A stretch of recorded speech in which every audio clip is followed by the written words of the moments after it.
Hello, good morning, good afternoon, good evening, wherever you are in the world. My name is Patricia Peters. Welcome to my show, Chat with Pat, where real stories inspired real change.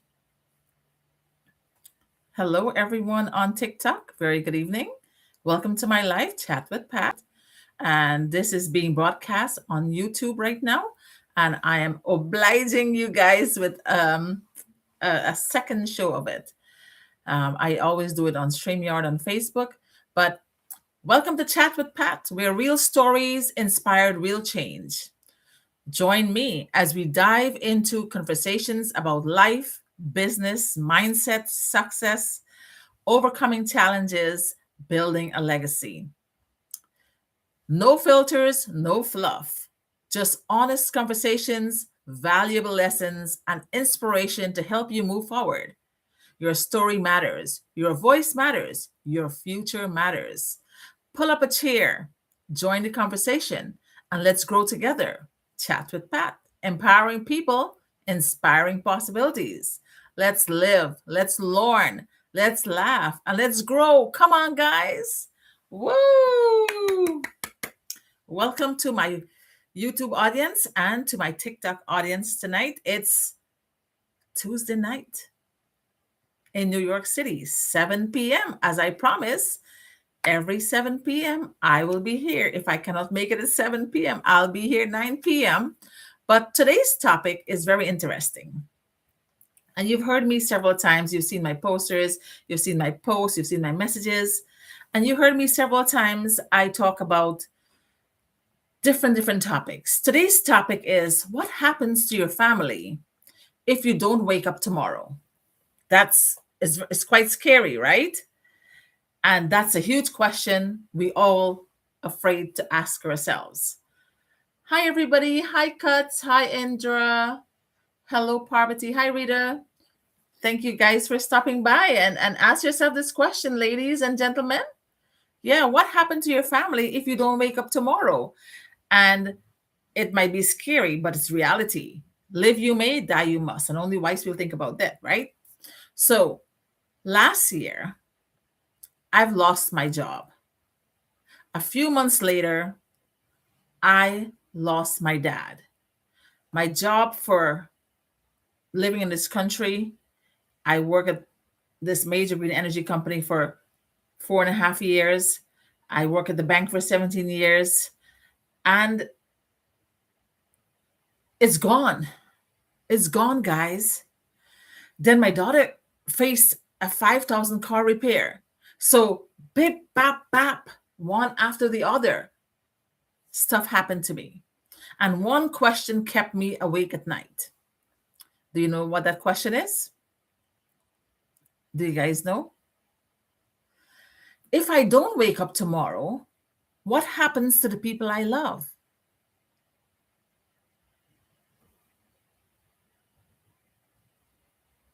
I've worked hard all my life. I left Guyana to come to America for a better life. I didn't grow up with bed of roses. I didn't grow up with a crown on my head. I didn't have a pedestal to stand on. I was an ordinary child growing up, married to an ordinary man, and we make a move to come to a better country, a better land, to elevate ourselves, to educate our children. But we find ourselves, instead of elevating and educating and performing, we're just scraping by. We're living paycheck to paycheck. We're surviving. We're not really living. I've worked hard all my life, left Guyana and built a life in America, raised my children, paid my bills, did everything society told me to do. Yet one layoff changed everything. The day fear knocked on my door. Losing my father made me realize life is not guaranteed. Watching my daughter face unexpected expenses made me realize my paycheck wasn't enough protection. I wasn't looking for a business. Hell no. Absolutely. I didn't come from that background. I was looking for security, for options, and to build a legacy. The question nobody wants to answer. Let me ask you this, guys. Would your family struggle financially if you were gone tomorrow? Would your children inherit assets or inherit your bills? Have you spent more time building someone else's dream than building your own? The reality: time is moving whether we act or not. The cost of doing nothing is often greater than the cost of starting. Many people are worried about the cost of starting this business, but they don't know how expensive and how much more they're paying in the long run. Most people are waiting for the perfect moment. The perfect moment never comes. When I started this business, I didn't wait. I didn't hesitate. I was desperate. I needed help. I wanted a second income, a second stream, because, like any good parent, I had to dish out $5,000. And if I brought my children upon the face of the earth and I can't take care of them, hell no, nobody else is going to take care of them for me. So I am not building this business because I'm greedy. I am building this business because I buried my father. I'm building this business because I know jobs end. I experienced that. I'm building this because I never want my children to wonder how they're going to survive without me. I'm building it because one day my name will be on a headstone, but my legacy doesn't have to be. The question isn't whether this opportunity is for you. The question is, how much longer can you afford to stay exactly where you are? If this message touched you, type in the chat box legacy in the comments and let's talk. Let's talk, guys. Let's have a conversation, because many of you are worried about the future. You're worried about your children, but I'll tell you, worry is like a rocking chair. It rocks you and takes you nowhere. You have to take action. You have to step out of your comfort zone. You have to get off the fence. You have to stop admiring people getting richer, people prospering. Stop looking at the big house and the white picket fence with a dog and two, three cars in the yard. You can have that too. You can experience that. All you have to do is start. Start a side hustle. Start a business. Join me. Join me. I have two ladies signed up today. So the business is growing. I just watched the 52nd convention in Japan. And this woman was telling her story. She's retired in the business, but she's making tons of money. So she reached a stage that she was called up on the stage where thousands of people are there. And I watched it today and I got goosebumps. This woman came from Nepal. She was a single mother. She said she's going to the land of milk and honey, which is America. She came to New York. Lo and behold, it wasn't what she thought it was. And none of us thought, when we come here and what we reach up with, we never thought it would be that way. When I came to this country, I thought it would be golden roads and flowers on the paves, on the sidewalks. I'm thinking everybody said America is like heaven. So in my vision, in my mindset, that's what I was thinking. Lo and behold, when I came, it was a freezing day on a President's Day, cold February, and the whole of Queens smelled like a fish box. I know that smell. My dad's a fisherman. When you ice fish, that's the smell I get when I came to Queens. And I was like, oh my God, how they say this place is like paradise.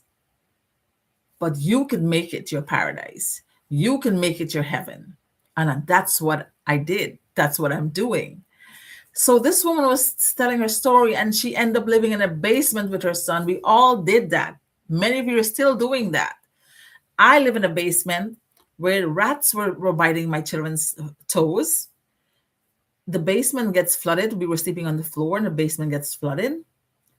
We didn't have any furniture. We didn't have anything to sit on. Me and my husband went to Park on Lefferts, and on our way back to 89th Avenue, where we were living in the basement, we saw a green velvet single sofa. And it looked nice. You know, when you have nothing, everything looks nice. And we waited until it gets dark, and me and him go back. He threw it on top of his head. We brought it home, and we cleaned that baby out so clean. Lysol, everything. Oh my God, clean it so clean. Throw a comforter on top of it, and we have a chair for the first time in America from the garbage. That's my story, guys. And you all maybe experienced the same thing I did, or maybe you came here and people paved the way for you. I had older parents. I had to fend for myself. And everybody who came, they all didn't document it. So we're all struggling. Now, this woman said she prays to God every day that she wants a window where she can see the sunlight at least. That's what she prays for. She wants a window that at least, if she's living in a basement, she wants her son to breathe some fresh air and sunlight, to experience the sunlight through a window. She put herself to school. She went to real estate classes. She did her courses, became a real estate agent. For she said she did nails. Her nails are always pretty because for 6 years she did mani and pedi. And she was working somewhere else. I didn't pay too much attention, but she did 2 jobs, and then she did the real estate. But I'm telling all of you because sometimes you need to listen to people's story. You need to know. We all have a story. And she was telling her story. And she ended up moving from the basement because she became a real estate broker now, real estate agent. And she moved to an upper floor. She saw someone online advertising this business, a Filipino woman. She tapped into the business. 4.5 years later, she has a boatload of people. She's Nepalese. There's so many Indian people in Nepal. She has Indians, she has Nepalese, Asian looking. She has all kinds of people in her business. And her business blossom, grow, and she left the real estate business. I met her. I met her at a convention last June. I have pictures with her. Her name is Sushma. Yeah. And she left the real estate business, reach her goal in this business, exceed expectation, receive bonuses, and so much money in this business that she's making. She bought a house in Austin, Texas. She moves there with her son. Her son is in the business. Her brothers are in this business. Her sisters are in this business. She helped the whole family. Today, she was so proud to stand on that stage. While she was crying, I was crying because I can relate. She shared her story. She shared her experiences. She shared her hard times. But at the end of the day, she never gave up. She took one bold step. She never gave up. And now she's enjoying the benefits of this business. She's traveling the world. She's living in a really beautiful house. And she is enjoying her life. Her bread is well buttered. All because she took time out to bake the bread. She took time out to make the butter. And now she's chilling and enjoying it. She was a farmer. She planted the seed. She reared the plants. She grew the plants with love and care. She teach them. She spent time with them. Every time you see her on on our dream team. She's always excited. She always dancing. She always singing. She is always dressed up. She is always fancy. And there's a party every week in her group. Amazing, amazing coach, this woman. And her story touched me today. I watch it and I picture myself on the stage sharing my story too. So, guys, whatever you're going through in life, you may have a mountain climb right now, or maybe you feel buried deep down with debts and loans and credit cards and all kinds of things. But count yourself as a plant right now. The deeper your roots grow, the stronger your foundation will be. You'll become a beautiful plant. You'll blossom and you'll bear and you'll grow, and everyone will admire you. But all you need to do is to dig that root first. Take that first step. Start a side hustle. This business, you don't have to sell. You don't have to book friends and family. You don't have to have an inventory. You don't have to do shipping. You don't have to open a storefront. You don't have to spend 24 hours a day. You don't have to wake up to an alarm. You don't. All you need is a Wi-Fi, your phone, and a laptop. Message me and let's get started. So thank you for watching Chat with Pat, and I'm looking forward to see you tomorrow with a different topic. So thank you and have a blessed evening. Bye for now.